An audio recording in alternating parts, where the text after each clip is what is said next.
the shadows, where love burns dark and chains hold more than just bodies.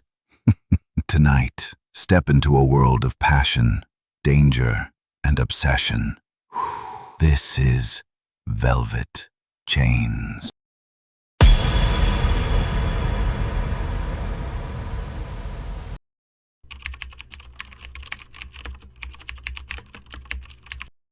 The air inside the gallery is thick with expensive perfume and whispered envy.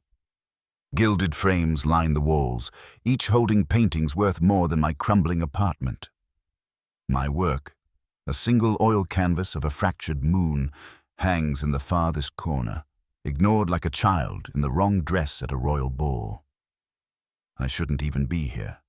The invitation came by mistake. Or so I thought.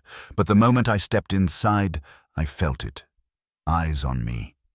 Not the curious glances of critics. No, this gaze is heavier. Possessive. I catch him standing in the shadows near the exit.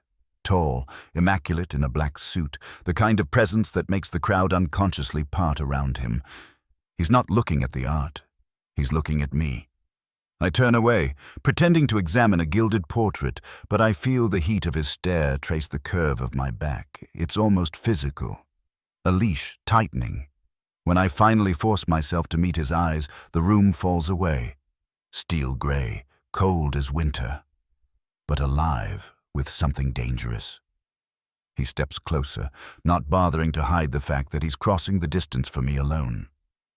"Ilara Quinn," he says, like my name is an answer to a question only he's been asking. "How?" I begin, but his smile cuts through my voice. "I've been watching your work. And you." There's no question in his tone. Only ownership, as if I've already agreed to something. Before I can find the courage to ask why, he slips a sleek black envelope into my hand. "Consider this, the start of a conversation." When I look down, my pulse stutters. Inside is a check that could erase every debt I have, and a card with only 2 words. "Come. Tonight." I glance up to protest, but he's gone. Only the faint trace of his cologne lingers in the air, dark, expensive, and utterly inescapable. I stare at the black envelope for hours. It sits on my kitchen table like a loaded weapon, daring me to pick it up again. The check inside could save me. My rent, my overdue bills, my mother's medical debt. Gone with one signature. But I know better than to believe in free salvation, especially from a man like him. I replay our meeting in the gallery over and over. His voice, calm, deliberate, as if the entire room had bent to his will. That look in his eyes. Not curiosity. Claiming. By midnight, I'm pacing my apartment. Every sensible part of me says to tear the invitation apart, but my hands are already reaching for my coat. The address on the card leads me to a part of the city I've only heard about in rumors, the kind where streetlights seem dimmer, where wealth hides behind iron gates and tinted glass. A chauffeur in a black suit is waiting by a sleek car. "Miss Quinn," he says, opening the door before I can speak. "Mr. Voss is expecting you." The ride is silent except for the low hum of the engine. My reflection in the tinted window stares back at me, pale, tense, questioning my own sanity. When the car finally stops, I'm staring up at a mansion that looks like it was carved from shadow itself. Tall, arched windows glow faintly from within. But the grounds are eerily quiet, like the world outside doesn't exist here. The driver leads me to the front door. Before I can knock, it opens. And there he is, Adrian Voss. Standing in the doorway, like a king in his castle, one hand resting casually in his pocket, the other holding a crystal glass of something dark. "You came," he says, and the corner of his mouth curves into the faintest smile, not of welcome, but of triumph. "I'm here to talk," I manage to say. "Good," he replies, stepping aside to let me in. "But conversation," he adds, his gaze sliding over me like silk over bare skin. Always comes with terms. The door shuts behind me with a sound that feels final. The interior of Adrian Voss's home feels less like a residence and more like a cathedral built for secrets. High ceilings, oil paintings in heavy gold frames, velvet drapes that swallow light. It smells faintly of sandalwood and something sharper, like the bite of winter air. He leads me into a room lined with glass cases, each holding rare, breathtaking art. My gaze lingers on a marble sculpture of a woman kneeling, her hands bound in delicate chains of gold. The craftsmanship is flawless, almost too lifelike. Adrian watches me, not the art. "You understand why you're here," he says, pouring a measure of dark amber liquid into a glass and sliding it toward me. I don't touch it. "You saw my work. You want to buy it?" His mouth curves, but there's no warmth in it. I don't buy. I collect. There's a difference. He takes a sip, then sets the glass down with deliberate care. "Your paintings are rare because they carry something no one else can replicate. And I don't just want them in my gallery." He steps closer. "I want you here, exclusively, creating for me." I freeze. "You mean like a commission?" He tilts his head, almost amused. "No, like ownership. I pay your debts, I fund your work, I give you everything you need. In return, you create only for me. You live here, under my protection." My pulse spikes. "And if I say no?" For the first time, his expression shifts, not anger, not surprise, but something colder. "You won't." He reaches into his jacket and places a thick stack of papers on the table between us. The top page reads simply, "Exclusive Artist Agreement, Alara Quinn." The pages are dense with clauses, but my eyes snag on certain words. Permanent residency, non-disclosure, behavioral compliance. "I don't sign contracts I don't understand," I say, but my voice doesn't sound as firm as I want. "That's fine," he replies softly, stepping close enough that I feel the warmth of his breath. "I'll explain every term, and you'll find, Alara." His fingers brush mine as he slides the pen toward me. "Every one of them is in your best interest, even the ones that feel like chains." I sit in the high-backed leather chair, the contract heavy in my lap. The paper feels expensive, thick, like the kind used for wedding invitations or verdicts. Adrian doesn't sit. He circles slowly behind me, his footsteps deliberate, the way a predator measures its prey before striking. "Clause 1, he says, his voice smooth, almost gentle. "Exclusive artistic rights. You will create only for me. Every brushstroke, every canvas, mine to keep. No exhibitions, no sales to outsiders." "That's extreme," I say, forcing a laugh that falls flat. "Great art," he murmurs, leaning close to my ear, "doesn't belong to the public. It belongs to the one who understands it, the one who understands you." He moves in front of me now, resting a hand on the table. "Clause 2, residency. You will live here. This estate will be your studio, your sanctuary. You will have everything you need, but you will not leave without my permission." My fingers tighten on the paper. That sounds more like imprisonment than sanctuary. His lips curve slightly. "Prison is where you're caged. Here, you'll be free, within my walls." I turn to the third clause, my throat tightening. "Behavioral compliance?" He doesn't look away. "It means I expect respect, obedience. There are rules you will follow. You will find them beneficial." "Beneficial for who?" I ask, my voice sharper now. "For both of us," he says, his tone still maddeningly calm. "Because when you obey, you'll find I'm very generous.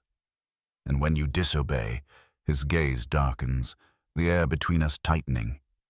You'll discover I'm not. The silence stretches until my pulse fills my ears. Adrian finally leans back, as if giving me space. You don't have to decide tonight, he says, though the glint in his eyes tells me he's certain I will. The offer remains, but so does my interest. As I stand to leave, I can feel his eyes on me. The kind of look that promises whatever chains he gives me, I'll end up wearing willingly. The night air outside his mansion feels colder than I remember, sharp enough to bite through my coat. I walk fast, my boots clicking on the stone path, my mind screaming the same words over and over. Get out. Forget him. The black sedan that brought me here is waiting. The driver opens the door without a word, but as I slide into the back seat, I notice something lying on the seat beside me. A long, thin box tied with black ribbon. I don't touch it. The ride back is silent, but I feel the weight of the box like it's pressing into my ribs. My apartment is dark when I get home, the flicker of the dying street lamp outside casting restless shadows across my walls. I set the box on the kitchen counter. My fingers hover over the ribbon before I finally pull it loose. Inside is a silver key. Ornate, old-fashioned, its bow carved with roses. Beneath it, on thick ivory paper, is a single line written in black ink. Every door opens for you here. A.V. My stomach knots. The key is cold against my palm, heavier than it should be. I set it down, trying to focus on the pile of unpaid bills scattered across my table. But as I stare at them, I notice something else. They're gone. The entire stack. In their place is a single white envelope. Inside is a receipt, all debts, paid in full. My phone vibrates. A new message from an unknown number. You don't need to sign the contract to belong to me. You already do. I drop the phone like it burns. Outside, a car engine purrs softly, idling, waiting. I don't have to look out the window to know whose eyes are watching from the shadows. I don't plan to go back. I swear to myself all night that I won't. But by morning, the silver key is still sitting on my counter, catching the pale winter light, and the message, "You already belong to me," keeps replaying in my head until it sounds less like a threat and more like a truth I can't shake. By noon, I'm standing in front of his gates again. They open without me pressing a buzzer. The driver from before is gone. This time, Adrian himself is waiting on the steps. "I thought you'd resist longer," he says, voice calm, like we're continuing a conversation from last night. "I came to tell you to stay out of my life," I snap. "Paying my debts doesn't give you—" "It gives me exactly what I want," he interrupts smoothly. "Access, time, you." Before I can argue, he gestures toward the house. "Come. I want to show you something." I hesitate, but curiosity, that dangerous pull, wins.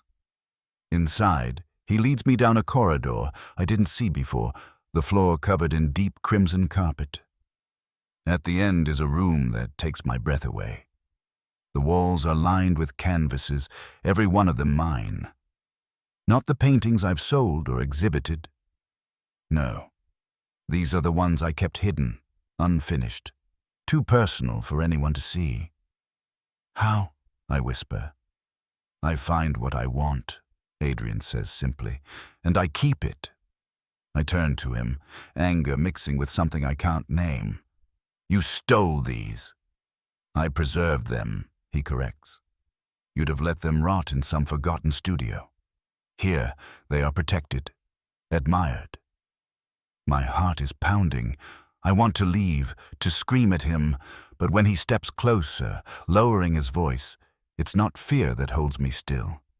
It's the weight of his gaze. "Imagine," he murmurs, "what you could create if you stopped fighting me. No deadlines, no debt, just art. And me."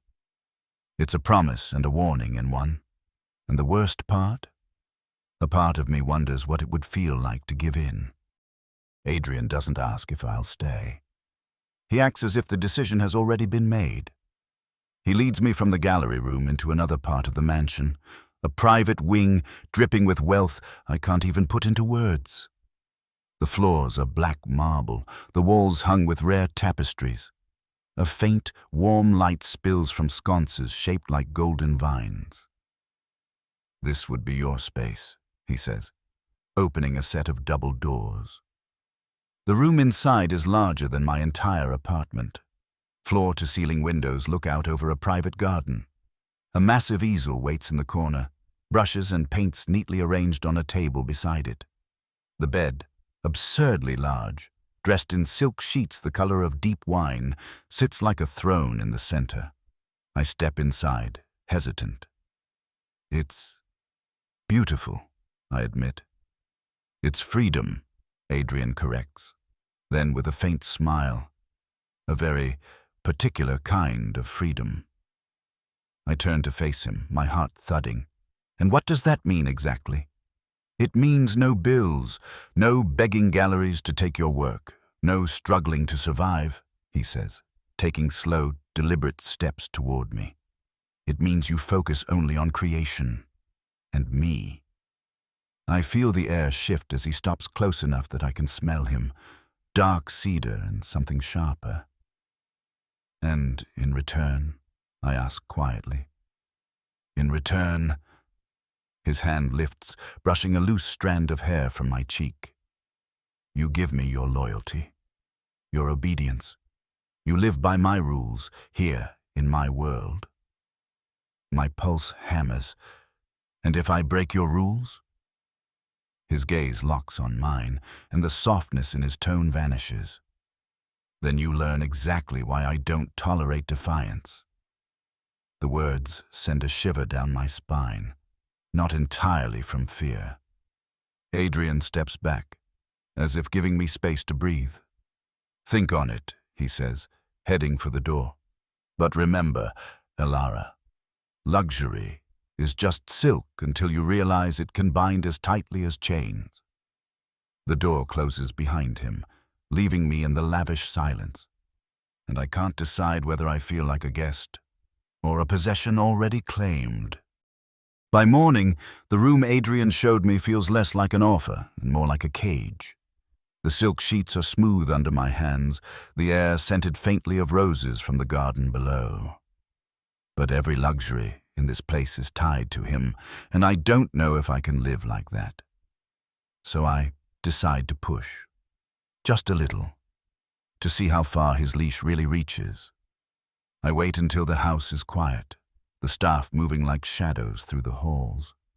My coat is already draped over my arm when I step into the corridor, heading toward the front door. The moment my hand touches the handle, I hear him. "You're leaving without saying goodbye?" I turn slowly. He's standing at the top of the grand staircase, one hand resting on the banister, the other in his pocket. There's no raised voice, no outward anger, but something in the way he looks at me makes my throat go dry. "I just needed some air," I say. "Air exists here," he replies, descending the steps with deliberate slowness. "The gardens, the balcony, even the rooftop, if you ask." "I don't need permission to breathe," I snap before I can stop myself. He stops in front of me, close enough that I can feel the subtle heat radiating from his body. "No," he says softly, "but you do need my permission to leave." I laugh once, sharp. "And what happens if I don't care about your permission?" Adrian leans in, his voice a low whisper. "Then you'll learn the first rule, Elara. I don't chase. I take." For a moment, neither of us moves. My heart is hammering, my pulse loud in my ears. Then, without warning, he reaches past me, closes the door, and turns the lock with a quiet click. "You're not ready to see what happens beyond these walls," he says, stepping back. "And I'm not ready to let the world touch what's mine." Adrian doesn't tell me where we're going. After locking the front door, he simply says, "Follow me." and turns toward a part of the mansion I haven't seen yet. A narrow hallway tucked behind a heavy velvet curtain. The air grows cooler as we descend a spiral staircase. The light changes too, dim, golden, casting long shadows on the stone walls.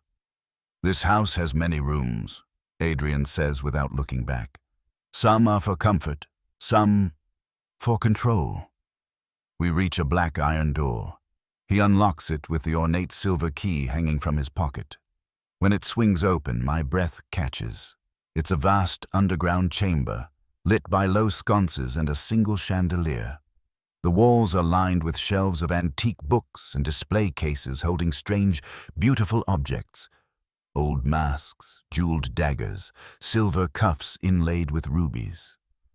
In the center of the room is a single velvet chaise, and beside it, a polished mahogany table holding a black silk blindfold and a delicate gold chain. "What is this place?" I ask, my voice barely above a whisper. His eyes meet mine, and for the first time I see something almost primal flicker there. A space where trust is tested, where I take and you give. "I didn't agree to—" "You came down here," he says, stepping closer. "That's agreement enough." The gold chain catches the light as he picks it up, letting it sway between us. "Every chain here is voluntary, Elara. But once it's on—" He moves closer, so close I can feel the faint brush of the metal against my skin. I decide when it comes off. My pulse is frantic, my body torn between stepping back and stepping closer. I don't move. Adrian smiles faintly. Not the kind that comforts, but the kind that tells you he's already won something. The gold chain glimmers between us, its fine links whispering together in the quiet room. I tell myself to walk away, to leave him standing here with his dangerous smile and his velvet threats. But my feet stay rooted to the stone floor, as if some invisible tether already connects us. Adrian studies me, patient like a hunter who knows the prey will step into the trap eventually. "This isn't about the chain," he says, his voice low. "It's about trust. Do you trust me, Elara?" "No," I answer, too quickly. "Good," he murmurs, the corner of his mouth curving. "Trust comes later. Obedience comes first." He reaches for my wrist, slow enough that I could pull back. I don't. His fingers are warm, his grip firm but not bruising as he lifts my hand and lets the chain slip over it. The cool metal kisses my skin, circling my wrist before he fastens it with a quiet click. It's light, almost delicate, but it feels heavier than anything I've ever worn. "There," he says, his gaze locked on mine. Not a shackle, a reminder. "Of what?" I ask, my voice tight. "That you chose to stay," he replies softly. "Even if you think you didn't." I glance at the chain again. It doesn't look like it could hold me, yet the thought of taking it off never crosses my mind, not here, not with him watching. Adrian steps back, as if granting me space, but his eyes never leave me. "We're done for today," he says. "Tomorrow, I'll show you the rest of what's mine." When I finally leave the underground room, I swear I can still feel the weight of his touch lingering under the gold. And for the first time, I'm afraid it's not the chain that will keep me here. It's me. You've felt the heat and the darkness. If you dare to stay in this world, subscribe for more stories that will haunt your heart and chain your soul. Until next time, stay tangled in the dark.